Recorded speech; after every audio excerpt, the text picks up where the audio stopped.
Hello dear student, स्वागत है आप सभी का समृद्धि सोशलॉजी क्लासेस में। आज हम समाजशास्त्र की विषय सामग्री एवं विषय वस्तु के संबंध में चर्चा करेंगे। विषय वस्तु मतलब विषय क्षेत्र भी इसे कह सकते हैं।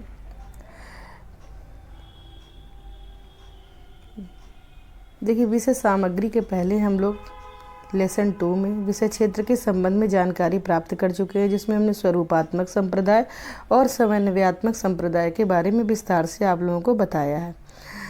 तो देखिए, कुछ विद्वान मानते हैं कि समाजशास्त्र के विषय क्षेत्र और विषय सामग्री दोनों एक ही हैं, इनमें कोई अंतर नहीं है। लेकिन कुछ विद्वानों का मानना है कि वास्तव में ये दोनों अलग अलग हैं और इनमें काफ़ी अंतर है। विषय क्षेत्र हमें क्या बताता है और विषय सामग्री हमें क्या बताती है, इसके बारे में हम ठीक से समझने का प्रयास करेंगे। तो विषय क्षेत्र का मतलब ये है, जिसे विषय वस्तु भी कहते हैं, कि टोटल कितना एरिया है जिसका हमें अध्ययन करना है। और विषय सामग्री हमें ये बताती है कि इसके अंतर्गत हम क्या क्या अध्ययन करते हैं, क्या क्या चीज़ें हम पढ़ते हैं, क्या क्या चीज़ें समाजशास्त्र के अंतर्गत हम अध्ययन करते हैं। तो अलग अलग विद्वानों ने अलग अलग विषय सामग्री बताई है, इसके बारे में हम लोग चर्चा करेंगे। तो अगस्ट कॉम्ट का मानना है, अगस्ट कॉम्ट मानते हैं कि सामाजिक स्थितिकी और सामाजिक गतिकी का अध्ययन समाजशास्त्र की विषय सामग्री के अंतर्गत किया जाता है। स्थितिकी का तात्पर्य है कि समाज की व्यवस्था कैसे बनी, कैसे चल रही है, इन सब की जानकारी की जाती है। और सामाजिक गतिकी का तात्पर्य ये है कि समाज में परिवर्तन जो हो रहे हैं उसके संबंध में जानकारी, मतलब आज जो परिवर्तन हो रहे हैं उसके संबंध में जानकारी प्राप्त की जाती है। कि जैसे प्राचीन समाज था, उसके आधार पर आज के समय तक क्या परिवर्तन हुए हैं, ये सब जानने का प्रयास किया जाता है। दूसरा, इमाइल दुर्खीम ने बताया है कि सामाजिक रचना शास्त्र, इसकी सामग्री विषय सामग्री के अंतर्गत सामाजिक रचना शास्त्र, सामाजिक शरीर शास्त्र और सामान्य समाजशास्त्र को शामिल किया गया है। तो सामाजिक रचना शास्त्र से हमारा तात्पर्य है कि समाज का निर्माण कैसे हुआ, ये कैसे बना, कैसे चल रहा है, इन सब के बारे में जानकारी प्राप्त करते हैं।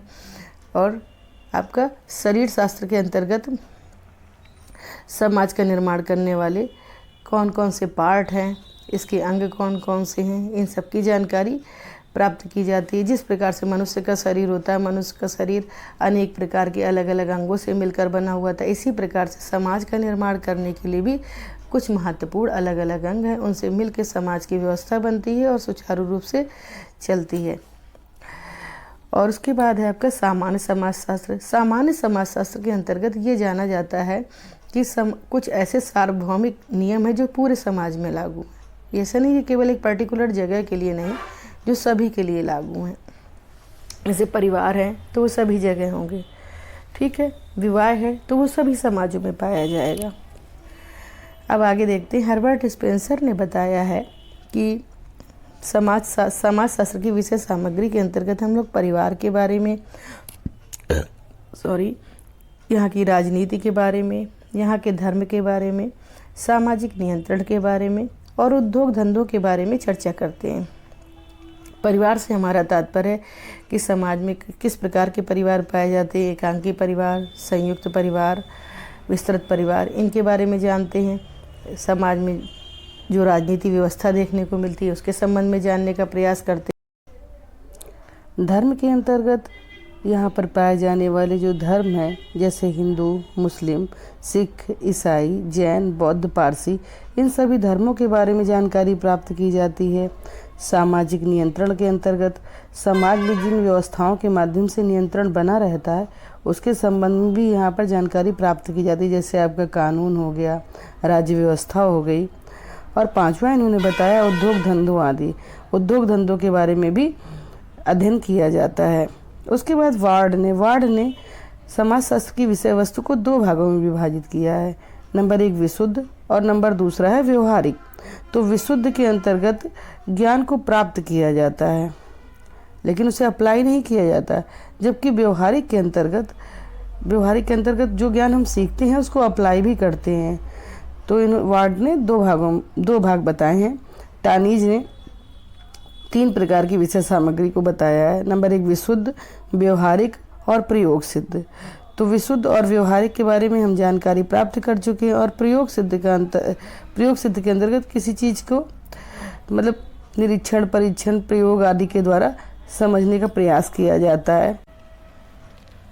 इसके बाद कार्ल मैनहीम ने 3 प्रकार की विषय सामग्री के बारे में चर्चा की है। नंबर 1 सामान्य, नंबर 2 ऐतिहासिक और नंबर 3 व्यवस्थित। सामान्य के अंतर्गत हम जनरल चीज़ों के बारे में अध्ययन करते हैं। ऐतिहासिक के अंतर्गत हम प्राचीन समय में होने वाली घटनाओं के संबंध में जानने का प्रयास इसमें करते हैं। और तीसरा व्यवस्थित समाजशास्त्र, समाज की व्यवस्था किस प्रकार से चले इसको जानने का प्रयास करते हैं। उसके बाद मैकाइवर एवं पेज ने समाजशास्त्र की विषय सामग्री को 3 भागों में बांटा है। सामाजिक संबंध, सामाजिक अंतःक्रिया और तीसरा है संस्कृति। तो एक चीज़ बताना चाहूँगी यहाँ पर कि मैकाइवर एवं पेज ने सामाजिक संबंध उनका जो है वो की पॉइंट है, क्योंकि इनकी परिभाषा भी है समाज जो है सामाजिक संबंधों का जाल है। तो जहाँ कहीं भी आपको सामाजिक संबंध दिखाई पड़े तो वहाँ मैकाइवर एवं पेज से इसको रिलेट जरूर करिएगा। तो सामाजिक संबंधों के बारे में इन्होंने बताया है। सामाजिक अंतःक्रिया पहले संबंध बनते हैं, उन्हीं संबंधों के माध्यम से हम एक दूसरे के साथ अंतःक्रिया करते हैं और संबंध और अंतःक्रिया के द्वारा ही संस्कृति का निर्माण होता है, जो पीढ़ी दर पीढ़ी आगे चलती जाती है। योगेंद्र सिंह ने समाजशास्त्र की विषय सामग्री में 4 भाग बताए हैं। एक दार्शनिक, दूसरा है सांस्कृतिक, तीसरा द्वंद्वात्मक और चौथा है संरचनात्मक। दार्शनिक के अंतर्गत हम यहाँ पर मतलब प्राचीन चीज़ों के बारे में या प्राचीन विद्वानों जैसे प्लेटो हो गया, अरस्तु, इनके बारे में इनके विचारों को जानने का प्रयास करते हैं। समाज की संस्कृति को समझने का प्रयास करते हैं। द्वंद्वात्मक के अंतर्गत समाज में जो वर्ग व्यवस्था है, उच्च वर्ग, निम्न वर्ग, या जिसे सर्वहारा और बुजुर्गा भी कह सकते हैं, इनके बीच में जो संघर्ष है उसको जानते हैं, इसके बारे में जानने का प्रयास करते हैं और यहाँ पे होने वाली क्रांतियों को जानते हैं। फिर चौथा है संरचनात्मक। संरचनात्मक के अंतर्गत समाज की व्यवस्था कैसे ठीक प्रकार से चल रही है, समाज की संरचना कैसे निर्मित है, इसको निर्माण करने वाली इकाइयाँ, उसके बारे में जानने का प्रयास करते हैं। अगला है सोरोकिन। सोरोकिन ने समाजशास्त्र की विषय सामग्री को 3 भागों में बांटा है। पहला है सामाजिक घटनाओं का अध्ययन। इसमें समाज में घटित होने वाली घटनाओं के संबंध में जानकारी प्राप्त की जाती है। दूसरा गलती से लिख गया है सामाजिक जीवन, जबकि इसमें व्यक्तिगत जीवन की घटनाएं हैं, तो इसको आप लोग सही कर लीजिएगा। इसमें जो है व्यक्तिगत जीवन की घटनाएं, इसको कर लीजिएगा।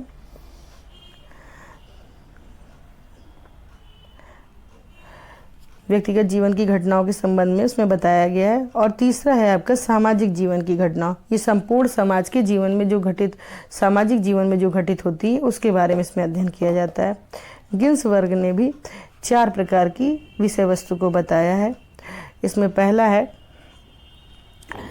सामाजिक रचना शास्त्र, दूसरा है सामाजिक नियंत्रण, तीसरा है सामाजिक प्रक्रियाएं और चौथा है सामाजिक व्याधिकी। सामाजिक रचना शास्त्र के अंतर्गत समाज की निर्माण करने वाली जो इकाइयां हैं उनके बारे में अध्ययन किया जाता है। सामाजिक नियंत्रण के अंतर्गत समाज में नियंत्रण कैसे बना हुआ है, इसमें कानून का क्या योगदान है, इसमें राज्य व्यवस्था का क्या योगदान है, राज्य का क्या योगदान है, ये सारी चीज़ें जानकारी की जाती है, उनके बारे में पढ़ा जाता है। तीसरा है सामाजिक प्रक्रियाएं। समाज में कौन कौन सी प्रक्रियाएं हैं, सहयोग, संघर्ष, इनके बारे में जानकारी प्राप्त की जाती है। और चौथा है सामाजिक व्याधिकी। सामाजिक व्याधिकी से हमारा तात्पर्य समाज में जो अपराध होते हैं, समाज में जो विघटन होता है, समाज में जो अराजकता होती है, उसके बारे में जानने का प्रयास किया जाता है। भ्रष्टाचार हो गया जैसे। उसके बाद आपका जो अगले हैं जो थिंकर वो हैं जॉर्ज सीमेल। जॉर्ज सीमेल ने भी 3 प्रकार की विषय सामग्री को बताया है। पहला है सामान्य, दूसरा है दार्शनिक और तीसरा है स्वरूपात्मक।